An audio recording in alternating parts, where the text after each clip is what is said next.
Hello बच्चों, let's read this question. The question says froth flotation and the options are is a physical method of separating mineral from the gangue, is a method of concentration of ore depending on the difference in wettability of gangue and the ore particles, is used for the concentration of sulfide ores, is a method in which impurities sink to the bottom and ore particles pass on the surface with froth.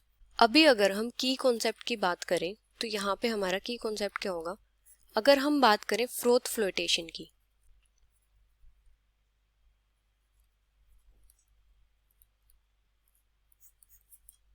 तो froth flotation क्या है? Minerals को गेंग particle से separate करने का एक physical method है। Physical method of separating mineral ore from gangue particles. Froth flotation क्या है? कंसंट्रेशन प्रोसेस है, इसको कंसंट्रेशन भी बोलते हैं। फ्रोथ फ्लोटेशन को कब यूज करते हैं? जो लो ग्रेड सल्फाइड ओर्स होते हैं जैसे गैलेना या कॉपर पाइराइट्स, इन सब की कंसंट्रेशन के लिए। Used for the concentration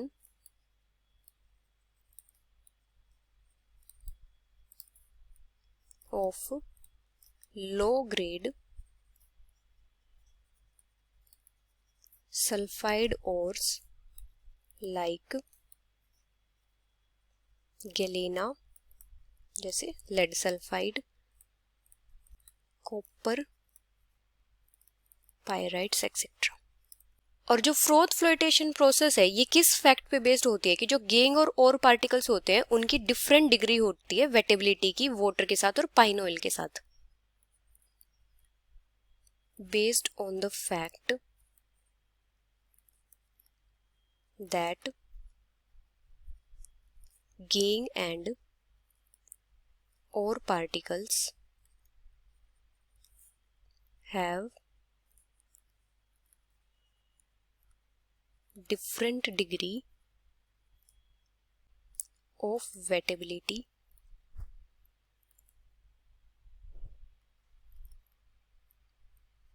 और ये वेटेबिलिटी की डिफरेंट डिग्री किस किस के साथ होती है? Water and pine oil. जो गेंग पार्टिकल्स होते हैं वो प्रेफरेंशियली वेटेड होते हैं वाटर से, और जो और पार्टिकल्स होते हैं वो प्रेफरेंशियली वेटेड होते हैं ऑयल से।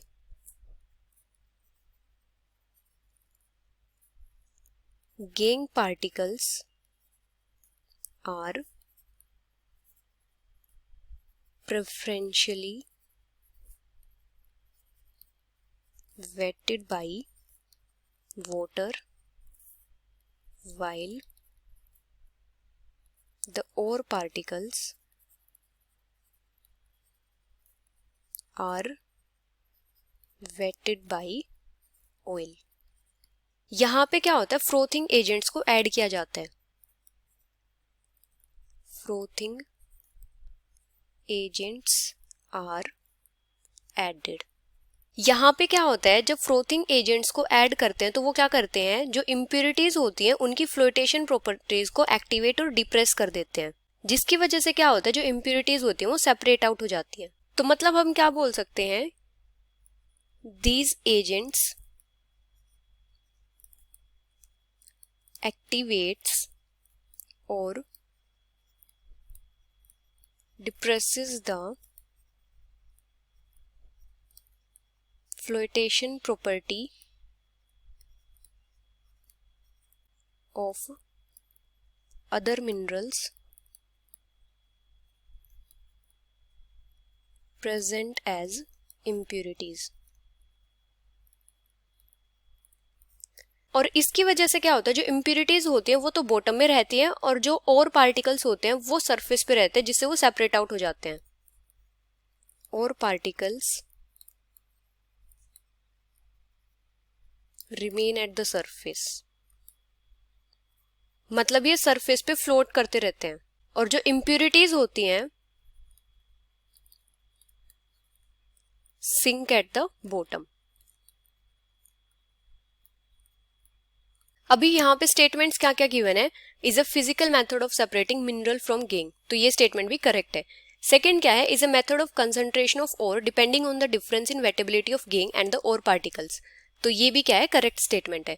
थर्ड क्या है, is used for the concentration of sulphide ores, तो ये भी करेक्ट स्टेटमेंट है। फोर्थ क्या है, is a method in which impurities sink to the bottom and ore particles pass on the surface with froth, तो ये भी क्या है, करेक्ट स्टेटमेंट है। तो यहाँ पे क्या है, सारी की सारी स्टेटमेंट्स करेक्ट है। So the final answer are A, B, C and D. Hope you understood it well. Best of luck.